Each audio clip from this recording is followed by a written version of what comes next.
Russia ആയിരുന്ന ആളുടെ goal. അച്ഛാ റഷ്യനെ പിടിച്ചിട്ട് അത് ലൂബെറ്റ് സ്ട്രോം ആക്കി കളയും. അത്രേ ഉള്ളൂ. റഷ്യനായിരുന്നു വേണ്ടത്, ബാക്കിയെല്ലാം ഇരിക്കട്ടെ. അത് കഴിഞ്ഞ് ജർമ്മനി, അത് കഴിഞ്ഞ് ആഫ്രിക്ക. റഷ്യ യൂറോപ്പിലും ഏഷ്യയിലുമായിട്ട് വരുന്ന രാജ്യമാണ്, ഏറ്റവും വലിയ രാജ്യമാണ്. അതിൽ ഏറ്റവും ആളുടെ ഗോള് വെച്ചാൽ റഷ്യൻ SSR പിടിക്കാണ്. ഗോർബച്ചേവില്ലായിരുന്നു, സ്റ്റാലിനായിരുന്നു. ഗോർബച്ചേവ് അല്ലായിരുന്നു ആ സമയം, സ്റ്റാലിനായിരുന്നു.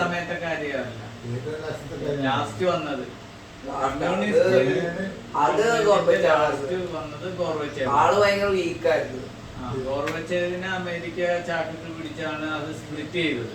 ഇങ്ങനെ ഇതാക്കി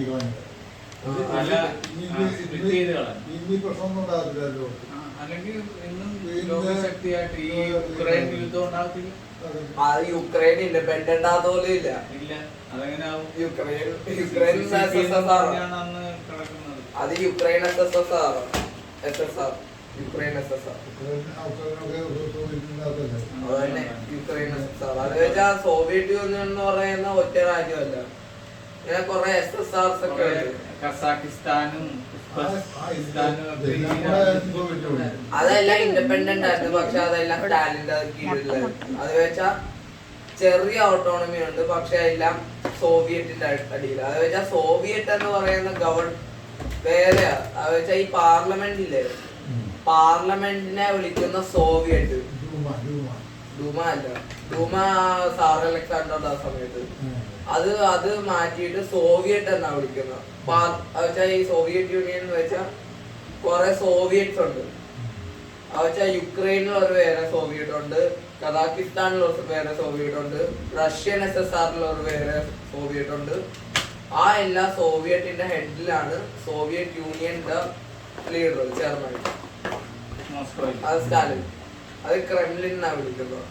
മോസ്കോ. പക്ഷെ ശരിക്കും പറഞ്ഞാൽ വിളിക്കുന്നത് ക്രെംലിനാണ്. അവർ ജയിച്ചായിരുന്നെങ്കിൽ അതൊന്നും സംഭവിക്കത്തില്ല, അതെനിക്കറിയാം. വെച്ചാ ഈ ജർമ്മനി വേൾഡ് വാർ 1 തോറ്റതുകൊണ്ടല്ലേ ഹിറ്റ്ലർ വന്നുകൊണ്ടല്ലേ ഹോളോകോസ്റ്റ് ഉണ്ടായത്. ഹോളോകോസ്റ്റ് ഉണ്ടായത് കൊണ്ടാണ് ഈ ജൂതന്മാര് ഇസ്രായേലിലോട്ട് ഓടിയത്. ഇസ്രായേലിൽ ഓടിയത് കൊണ്ടാണ് ഇപ്പൊ പാലസ്തീനിയൻ റെസിസ്റ്റൻസ് ഉണ്ടായത്. പാലസ്തീനിയൻ റെസിസ്റ്റൻസ് ഉണ്ടായത് കൊണ്ടാണ് ഈ ഇറാൻ ഇസ്രായേലിനെ അറ്റാക്ക് ചെയ്യുന്നത്. അതൊന്ന് ജർമ്മനി മര്യാദക്ക് വേൾഡ് വാർ 1 ജയിച്ചായിരുന്നെങ്കിൽ ഒന്നും സംഭവിക്കത്തില്ല.